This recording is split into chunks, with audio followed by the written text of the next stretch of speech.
Hello everyone, AQW Blazer 91, Anthony Hable here, and I haven't been doing any uploading or video making or just uploading things in a long while, and that's because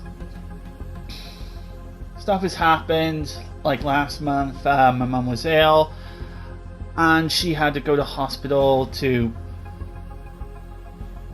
have a cure for a flu and also deal with her breathing issues that she had.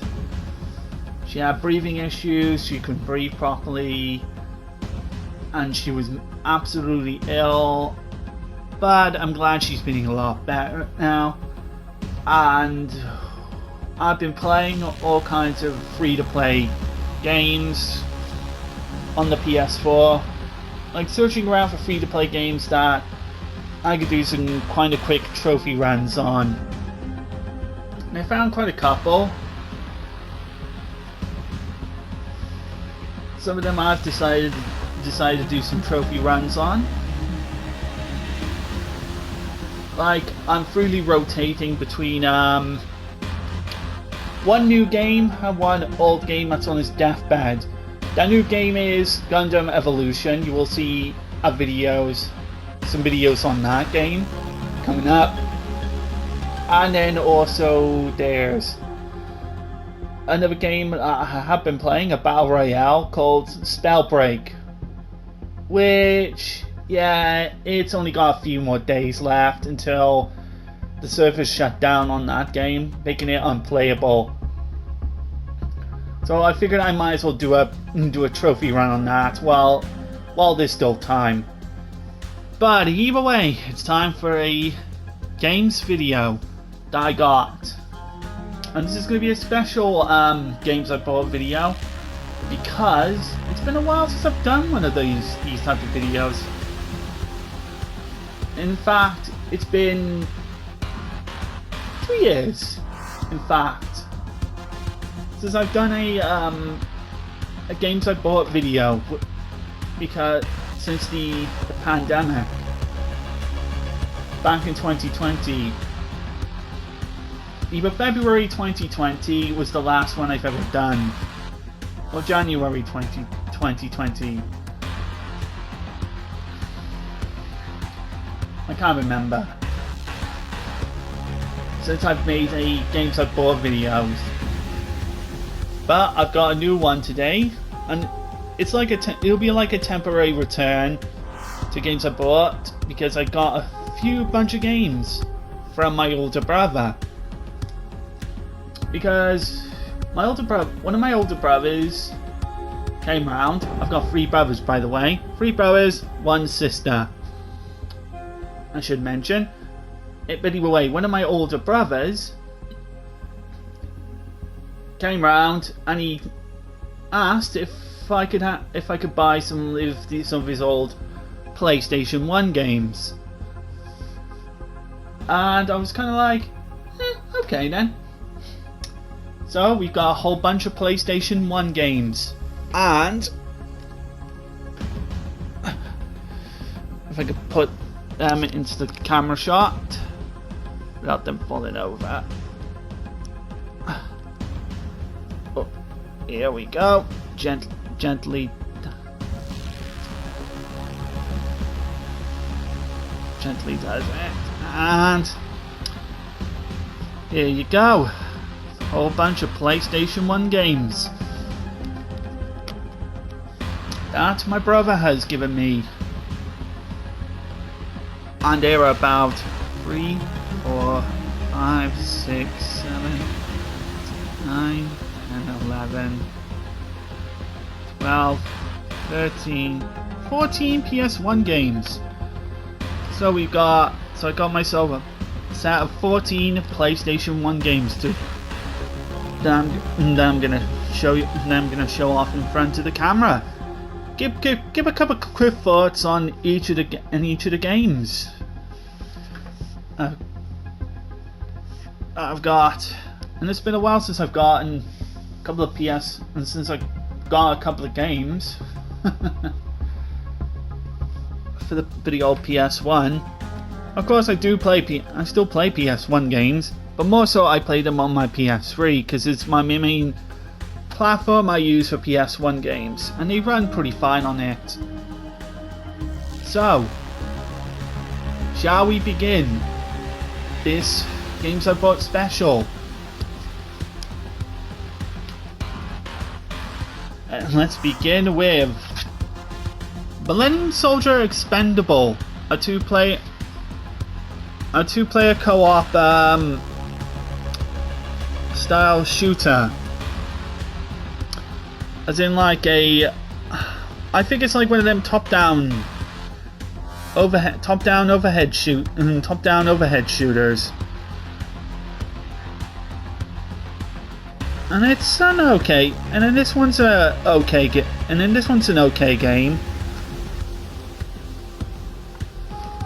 Graphics on it, not bad for PS1. Just super difficult. Oh, it gets really hard in the later levels, and you haven't got many lives or continues or something. Next game, a popular one. G-Police, a game where you're on a helicopter patrolling around and taking out heavily bad guys and such. I've never really played this game much before, but oh well, it seems interesting to take a look at. And it was from Pignosis, so that's always something. Here's another game, MDK. This one's an interesting third-person shooter.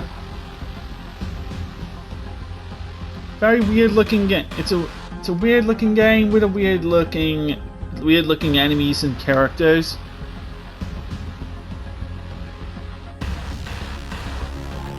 And it has some pretty half decent graphics, and the way you glide around in these 3D environments are actually we're pretty substantial.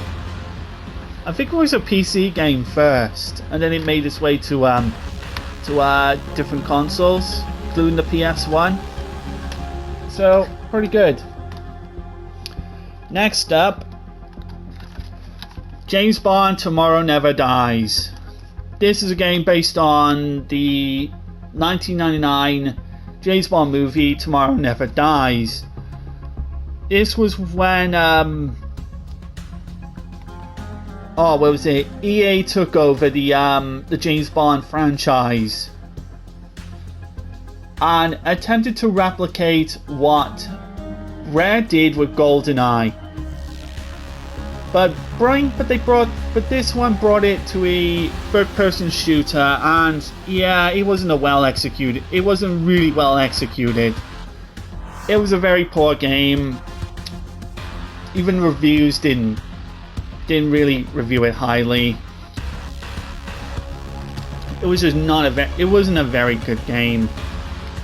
But hey, I got it, so I'll probably give that a go sometime. Next up is a PlayStation classic, and it is Die Hard Trilogy. I was going to ask for Die Hard Trilogy 2, but nah, Die Hard Trilogy 2 is not that good. But Die Hard Trilogy 1 is an outstanding game. One of the big reasons is it's a 3-in-1 game box, where you got 3 different games. You got one which is a third-person shooter, one which is a light gun rail shooter type game, you know, kind of like Virtua Cop, where it's on rails and you got crosshair indication with the camera zooming in to zoom in on the enemy that's about to shoot you, and you got hostages to avoid, but you got multiple different explosives and other powerful weapons you can pick up. We used to have this game a lot, and we used to enjoy this. And when we used to go over at an old friend's house, we used to play the demo, and we enjoyed the hell out of the demo.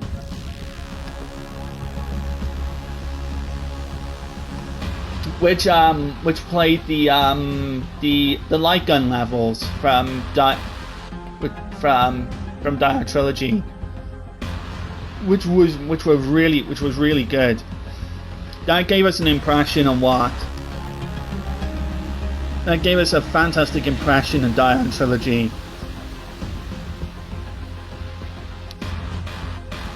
It was a good, and then you got the third game, which is a driving game.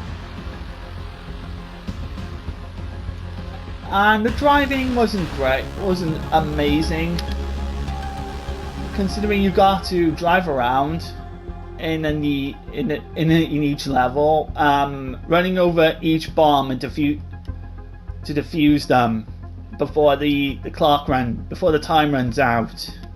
Like, it's a very hard game, Dire with a Vengeance, but it's fine nonetheless. It's an additional game you can play on top of the two other games you could play. The only light gun controller that was compatible with this was the Konami gun, because we used to try the Namco gun on it and it would never work with it, until eventually we did find light guns that would support it. And I'll try and see if I can find it. Yeah, see, this is the gun. I eventually have found one of those. And I eventually found this particular gun that's shown in the instruction booklet, the Konami Hyper Blaster. You know, like several years later in my adulthood. And we did get the sequel as well, Dire Trilogy 2, Viva Las Vegas. And Viva Las Vegas wasn't a very good game. Like, the light gun levels were still fun, but the rest of the other levels were just not very good. But Dire Trilogy 1 is just a classic all around. It showcased that that games based on, you know, popular films can be done right. You know, just like GoldenEye for the N64, you can make good games based off of fantastic films. Alright, here's the next game. Armored Core. And it's interesting that I got this game because I was watching the Game Awards as well, and one of the games announced was Armored Core 6. Bandai Namco and From Software, yes, the very same From Software which you definitely well know responsible for the Soulsborne series or the Dark Souls games that some of you may remember. They worked on one of their earliest franchises. They worked on was Armored Core, which was, you know, a series of games where you have you pilot a big huge mech and you destroy other mech enemies destroy other mech enemies. And the original I used to have the PlayStation 1 demo disc that actually had this game on there. And my brother and I used to play the demo quite a fair bit. And it was a brilliant demo, and it was a brilliant game. It was a substantial game for the time. The sequels were okay. They didn't really bring much new innovative ideas into it. But I think now with the 6th game, they'll definitely bring Armored Core to a new generation of gamers. Hopefully, and I'm hoping Armored Core 6 will turn out very well. Just like this. I'll have fun going back to revisiting this one. Here's the next game. C12 Final Resistance. This is a game we are playing as a cyborg. A man turned cyborg, and you have to fight off like a massive alien invasion where basically humanity is like pretty much almost taken over.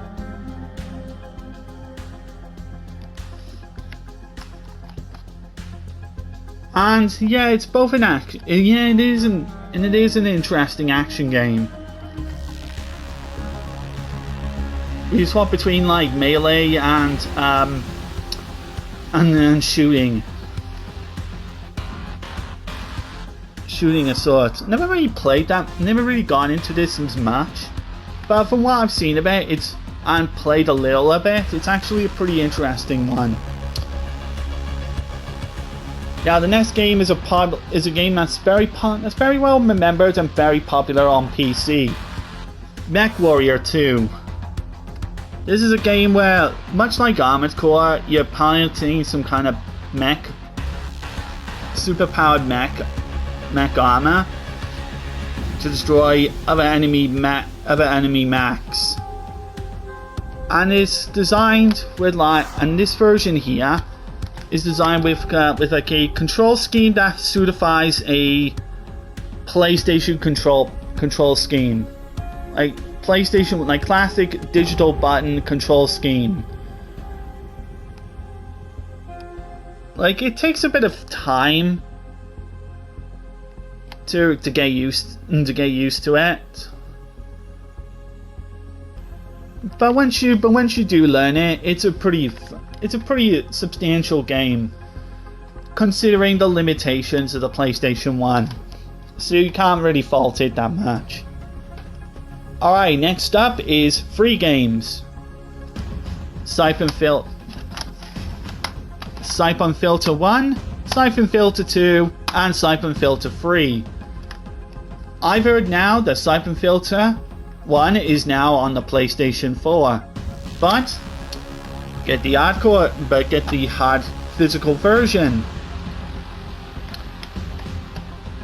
Copy for myself, meaning I'll have a collector's item. And these are all fantastic third-person stealth-based gaming, where stealth and shooting gameplay, where it's third person. You explore around massive maps, taking out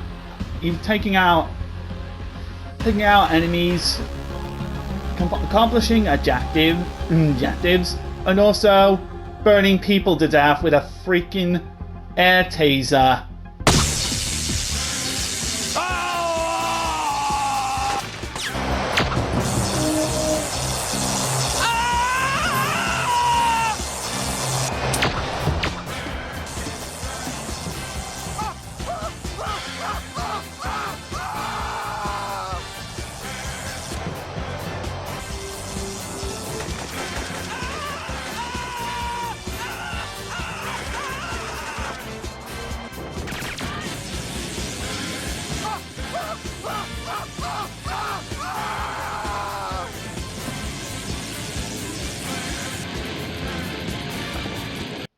Seriously, it's crazy. And it's funny. Absolutely like the Siphon Filter games. Siphon Filter 2 is not a bad sequel either. Siphon Filter 3, I never really played much of it, but from what I've seen of it, but from what I've played of it, it does feel like a story recall back to the previous maybe to a previous Siphon Filter, the first Siphon Filter, something that retells events that what happened in the previous games, and seeing new levels that lead, new story and levels that lead up to what actually happened,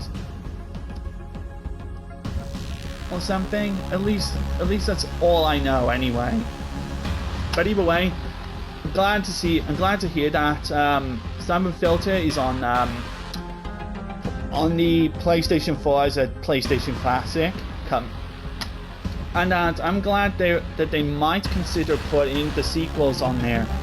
If we see Siphon Filter 2 and 3 on the PS4 and alongside the PS5, I should say also.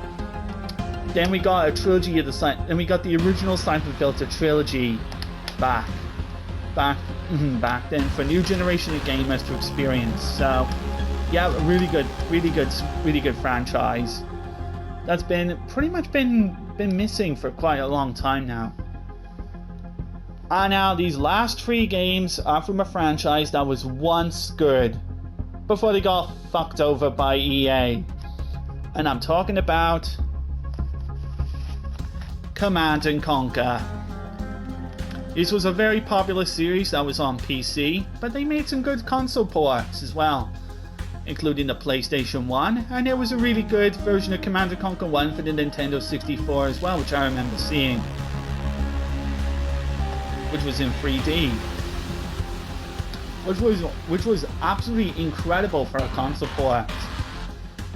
And the PlayStation version is substantial of these 3 Command & Conquer games are really good in their own right, because number 1, they feature mouse support if you've got a PlayStation mouse, and number 2, you got separate campaigns on different discs.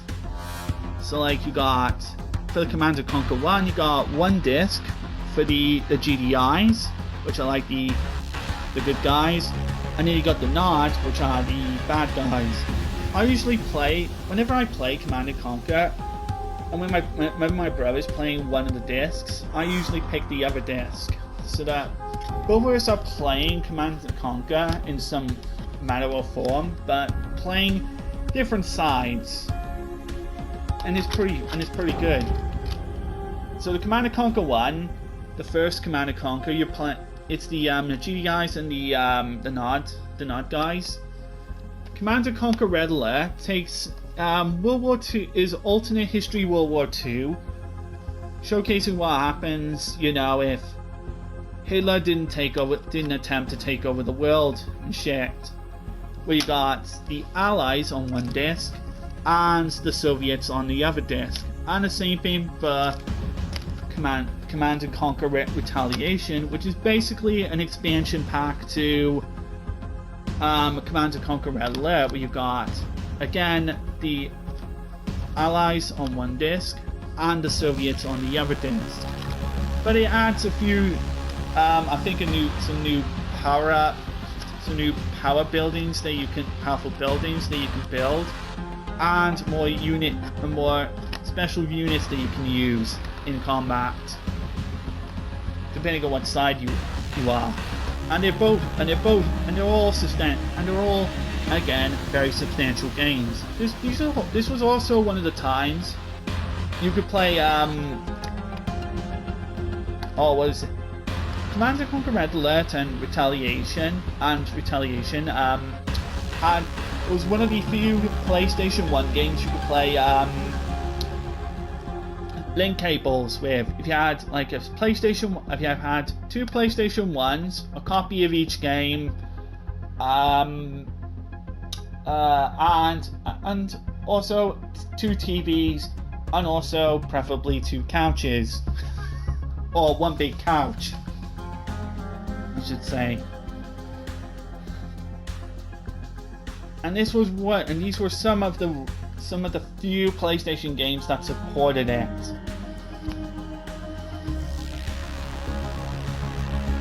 But hey, it's a good command. They're both good Command & Conquer games. So that's all the PlayStation 1 games I managed to pick up. Like I said, 14 games. 14 PlayStation 1 games, and they've all now been added to my onto my PS1 games collection. So that is gonna do for me for this video. I will explain one little tiny thing before I go. I will be uploading more. I will try and upload more videos. And eventually I'm going to start working on the top 10s. 10 related stuff. And then of course there's going to be the Christmas Day video, which I will do separately. Which will give me a Christmas unboxing video.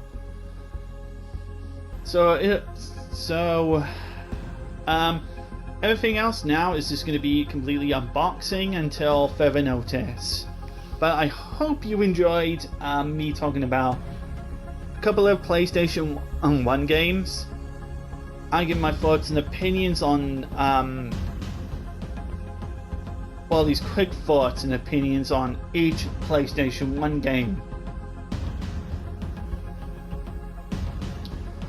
But either way,